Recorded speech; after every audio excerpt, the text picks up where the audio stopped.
Pierre, l'autoconstruction bois, c'est ma spécialité. Construction, aménagement, génie bois, une équipe de pros. 31% des accidents du quotidien ont diverses origines. Assurance accident de la vie, la sécurité par tous les temps. La gestion de votre serveur est trop complexe? Votre conseiller ID Réseau rend votre bureau mobile.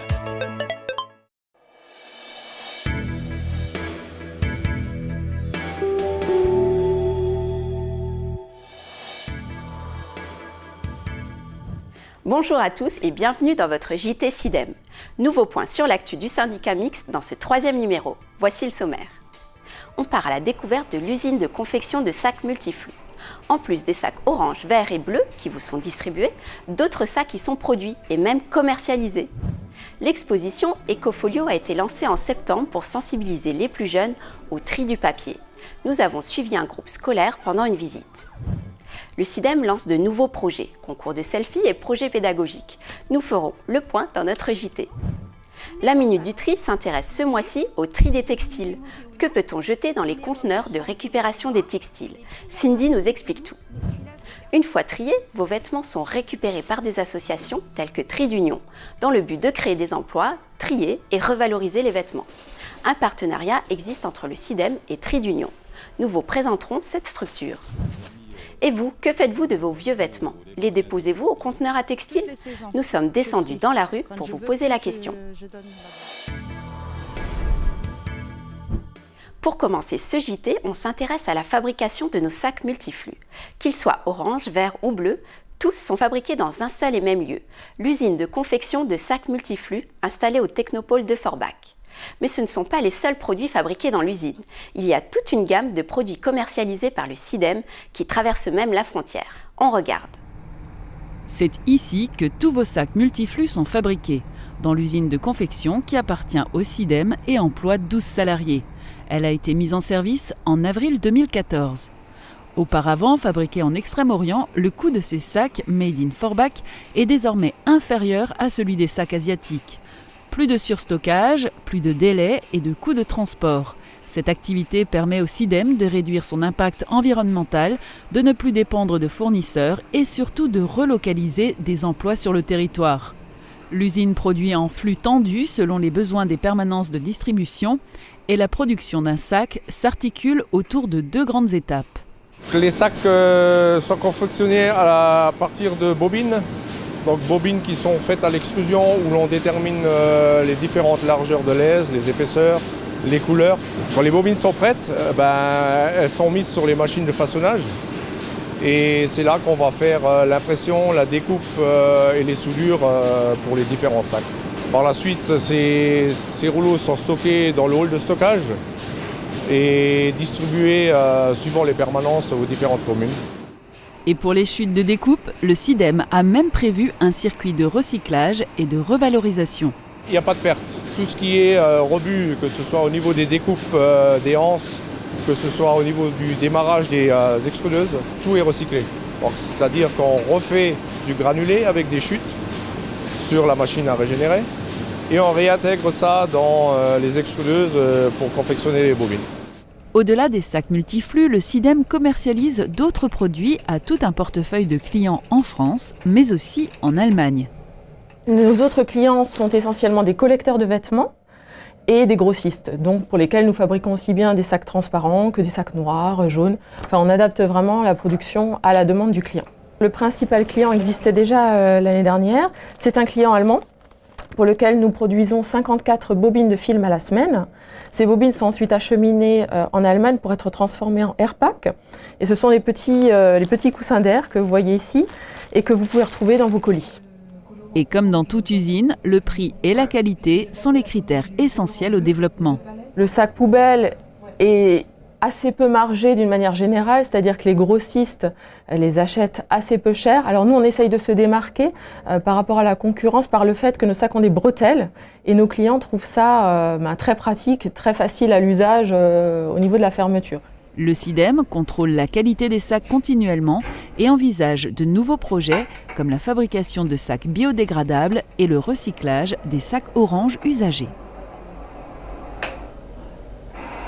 Sachez qu'au total, 48 millions de sacs sont fabriqués chaque année par l'usine du SIDEM.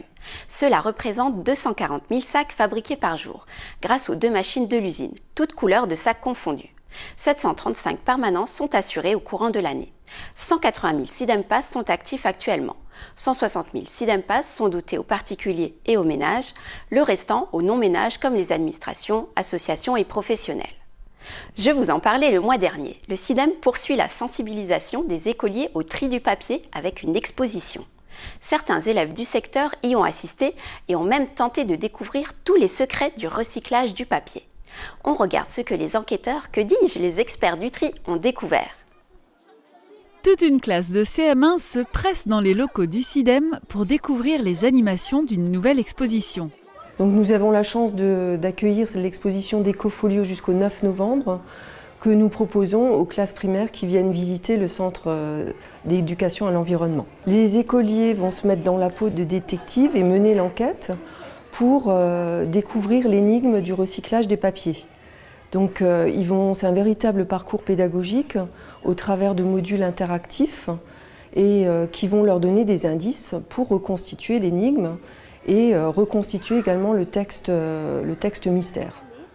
La thématique du papier a été choisie dans le but de sensibiliser les enfants au recyclage et créer un parallèle avec les animations de l'an passé. Le papier, c'est vrai qu'il fait partie de l'environnement quotidien des enfants et c'est aussi ce qui est intéressant, c'est dans la continuité de notre concours Créa Papier qui était sur le thème des papiers. Donc parallèlement à l'animation Ecofolio, on présente également les réalisations lauréates de notre concours. Les petits experts du papier découvrent les cachettes et subtilités des modules de l'exposition dans le but de résoudre l'énigme finale. Ce qui les intéresse, c'est les jeux de rôle, de pouvoir se mettre dans la peau des détectives, de chercher l'énigme, les indices. Les modules interactifs aussi, ça leur permet de découvrir, de toucher, de manipuler. Également, ils peuvent glisser leur tête dans les silhouettes. Donc ça aussi, c'est très drôle pour eux.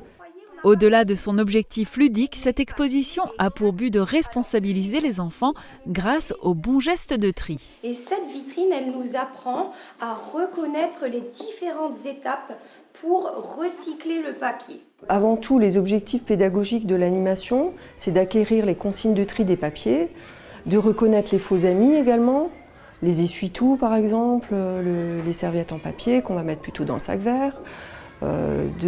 Également de comprendre les étapes du recyclage du papier, depuis le tri à la source, à la maison, en passant par la collecte, le centre de tri, et d'arriver finalement à la papeterie et chez l'imprimeur. Acquérir les bons gestes, les modules vont leur donner les clés pour mieux comprendre ce qu'il faut faire pour agir de manière éco-responsable au quotidien, que ce soit à l'école ou à la maison.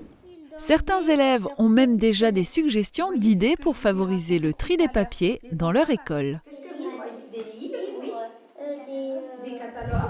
D'autres projets à destination des écoliers sont en cours, notamment le 4e volet du Pass Écolo.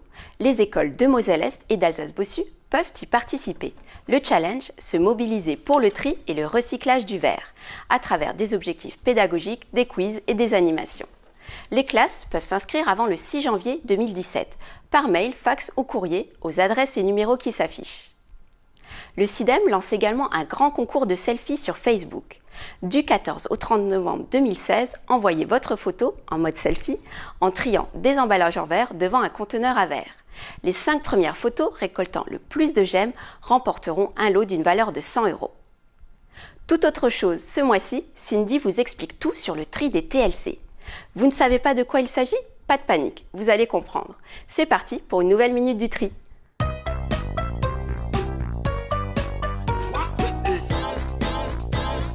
Bonjour et bienvenue dans cette nouvelle édition de la Minute du Tri. Et si nous parlions des TLC aujourd'hui ? Des quoi ? Les TLC, les textiles, le linge de maison et les chaussures. Commençons par ce qu'il faut déposer au conteneur à textile. Les vêtements adultes ou enfants, qu'ils soient en bon état ou même troués ou déchirés, mais propres et secs. Aussi bien les tuniques, les robes, les petits shorts, ma période 70s, erreur de jeunesse, les manteaux, les pantalons, les jupes, les doudounes démodées ou non, les robes de chambre ou les peignoirs, les pyjamas pilou-pilou, mais celui-là je le garde, c'est mon préféré, les peluches. N'oublions pas les bobs, les casquettes et les chapeaux. Et vous savez quoi? Vous pouvez même déposer vos sous-vêtements et vos chaussettes, même s'il ne vous en reste qu'une. Mais aussi le linge de maison, comme les draps, les nappes, les torchons, les serviettes, les rideaux et les tapis. Et enfin, les chaussures attachées par paire, mais aussi la petite maroquinerie comme les sacs à main, les sacs à dos, les portefeuilles ou les ceintures.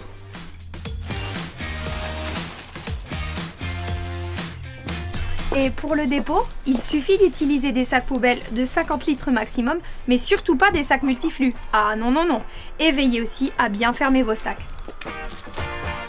Voilà, quelques gestes simples qui permettront d'offrir une nouvelle vie à ces textiles. En effet, une fois triés, ils pourront suivre une filière de réemploi s'ils sont en bon état.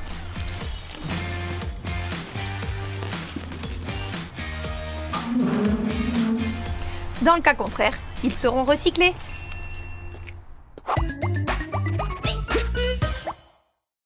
Et oui, nos déchets ont beaucoup de ressources. Alors vous aussi, videz vos greniers et faites le tri dans vos armoires pour donner une seconde vie à vos textiles.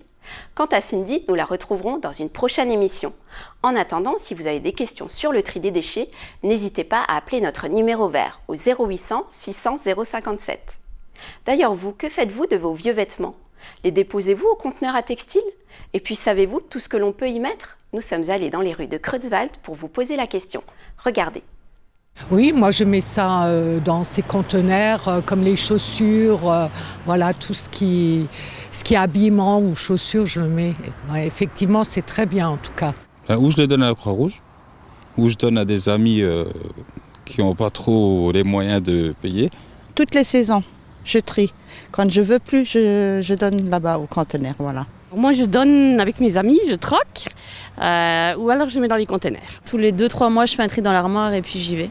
Je mets des choses qui me vont plus, voilà, qui sont usagées, ou alors des fois qui me plaisent plus, et puis je donne en espérant que c'est pour des personnes qui en ont besoin. Les habits, les manteaux, les bottes, les baskets, on peut tout mettre quoi. Chaussures, on peut mettre les vêtements, enfin tous les tissus, voilà, qui peuvent être portés, on va dire, voilà, correct, voilà. Encore heureux qu'on peut le mettre, sinon on ferait quoi? Et après être déposés en conteneur, savez-vous où vont vos vêtements? Eh bien, ils sont collectés par des organismes tels que Tri d'Union. L'objectif de cette structure, créée en 2011, est l'insertion professionnelle de personnes vivant en situation d'exclusion. On découvre cette structure dont le CIDEM est partenaire. Favoriser l'insertion professionnelle, distribuer et valoriser le textile, voilà les missions de Tri d'Union, entreprise créée par Emmaüs. Tout commence par la collecte des vêtements en containers et par le biais d'associations partenaires. Toutes les associations partenaires font un premier tri d'écrémage, c'est-à-dire qu'elles vont garder les vêtements en très bon état pour leurs actions de solidarité, pour leurs ventes solidaires, etc.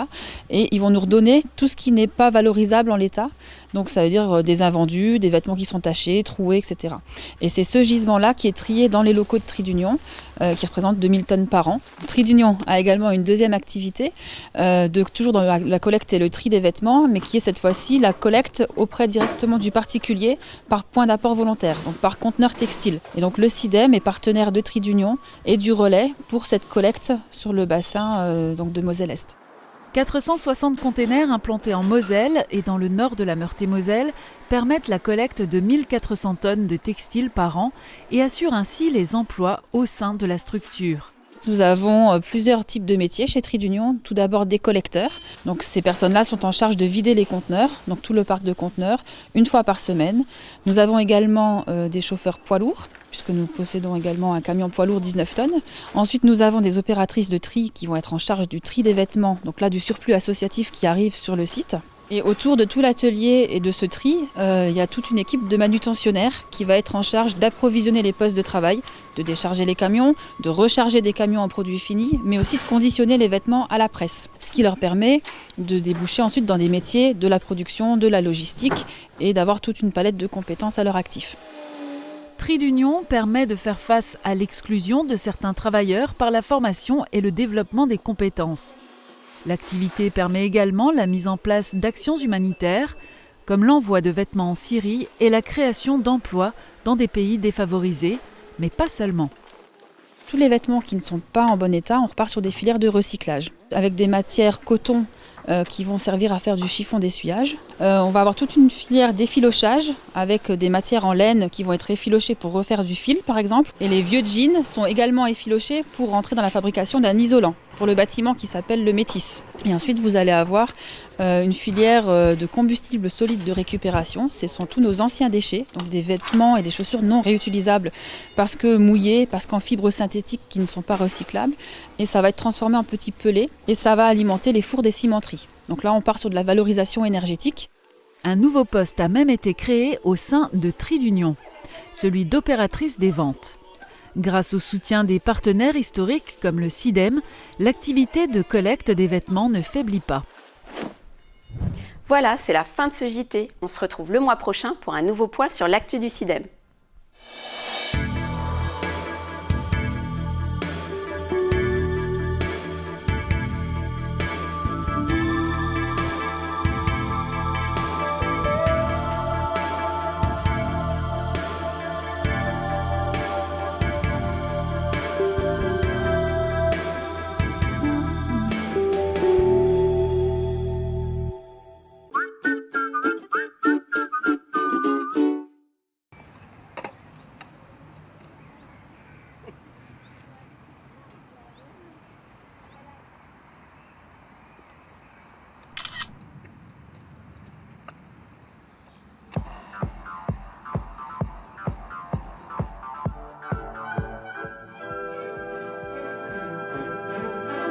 Testez votre audition gratuitement à la Passion de l'audition.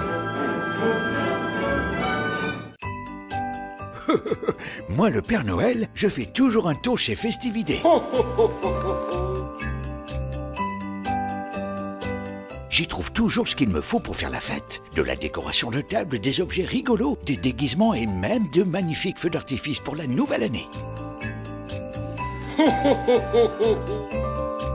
Je vous le dis, pour des fêtes réussies, venez chez Festivité. Festivité, Festivité, des idées toutes faites.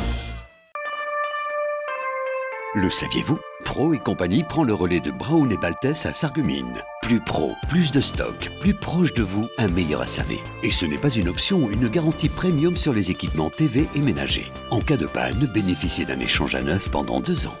L'équipe Pro et compagnie à Sarreguemines, le réflexe gentillesse.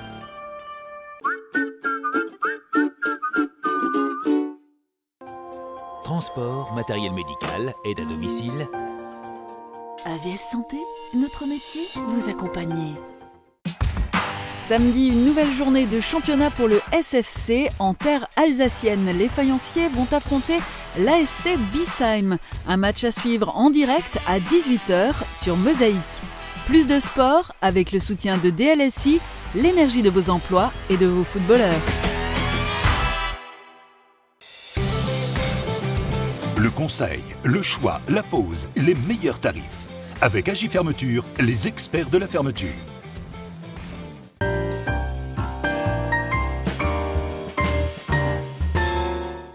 Bonjour à tous. C'est une auteure prolifique bien connue des milieux littéraires et des lecteurs. Élise Fischer aime sa Lorraine qu'elle raconte à travers ses héros, ses artistes, ses paysages et son histoire, douloureuse souvent. Elle anime aussi une émission littéraire sur RCF, Au fil des pages. Élise Fischer, bonjour. Bonjour Marianne. Contente de vous revoir. Ah, moi aussi, je suis ravie.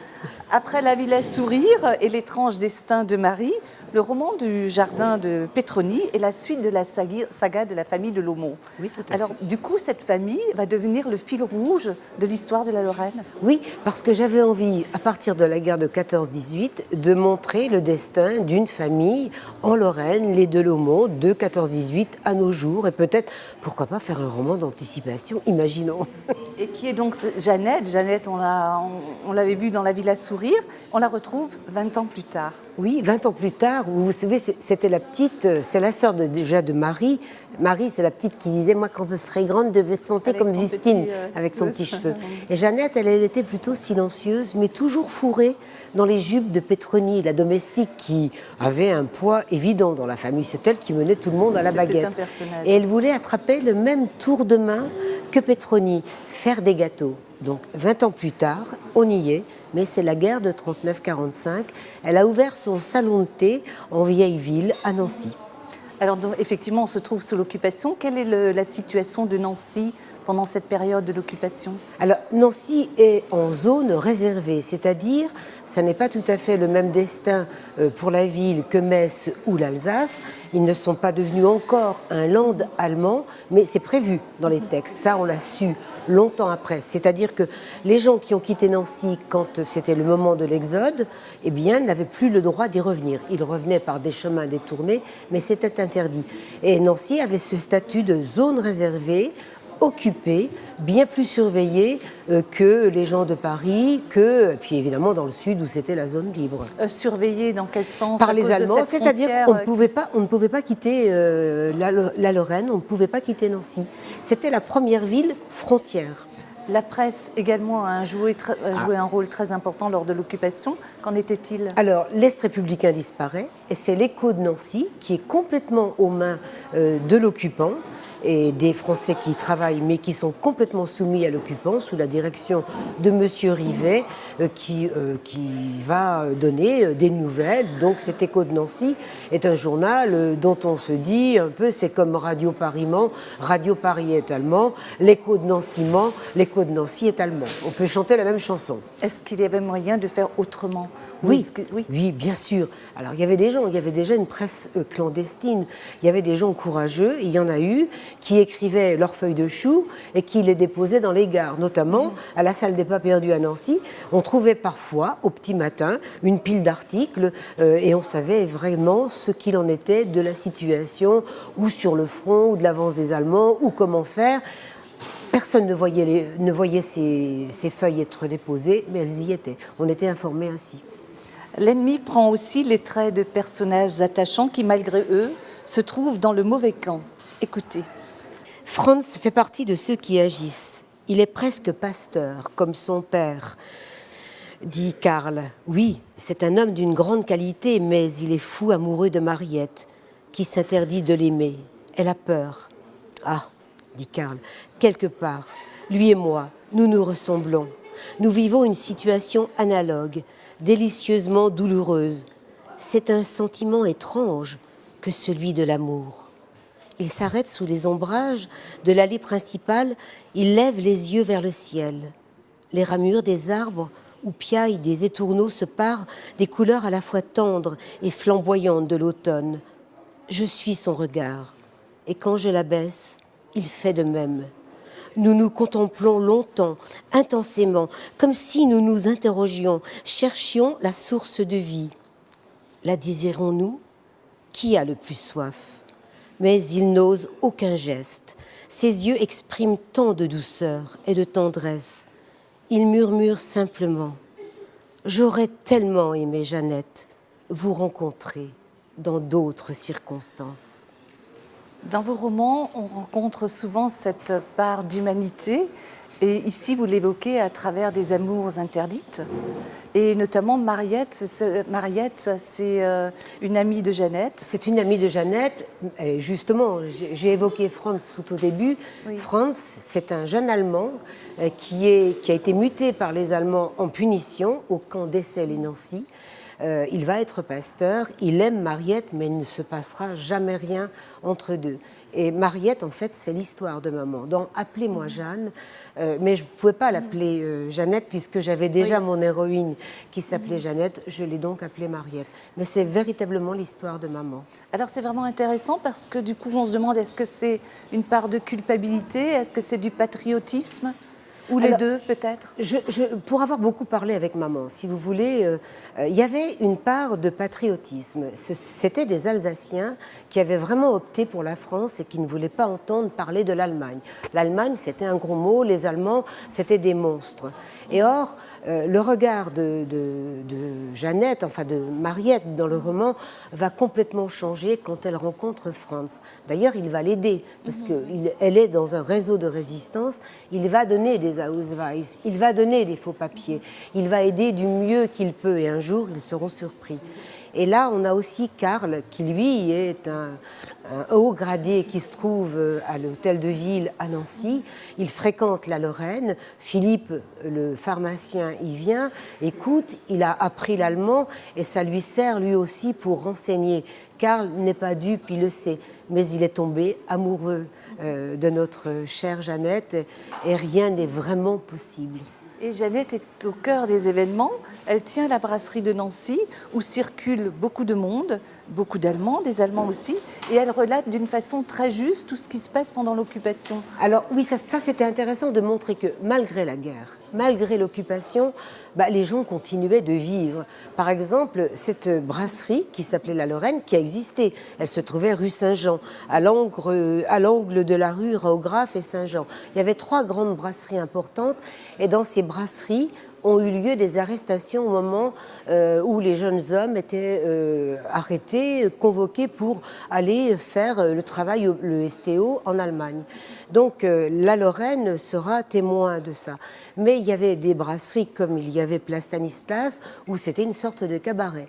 Les Allemands avaient exigé que lorsqu'il y avait un repas pour eux, on puisse danser, on puisse chanter. Et les jumelles du pharmacien ne perdent pas une miette de la chose et demandent, elles, à chanter. Et on va retrouver comme ça la petite Suzy qu'on avait rencontrée dans l'étrange destin de Marie, dans le train qui relie Nancy à Paris et Paris à Nancy. Il y a l'accident, Suzy en réchappe, Suzy voulait devenir chanteuse. Et à 3, ces jeunes filles vont chanter à la Lorraine.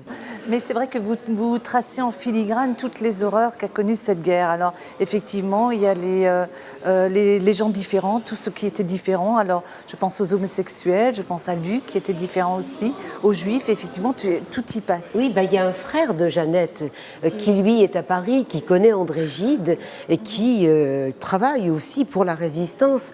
Il dira d'ailleurs dans une lettre, toutes les femmelettes ne sont pas des gens qui sont, par exemple, peu courageuses. Lui donnera sa vie et d'une façon, pour ne pas parler, il se jette du haut d'une fenêtre et ça a existé pendant la guerre.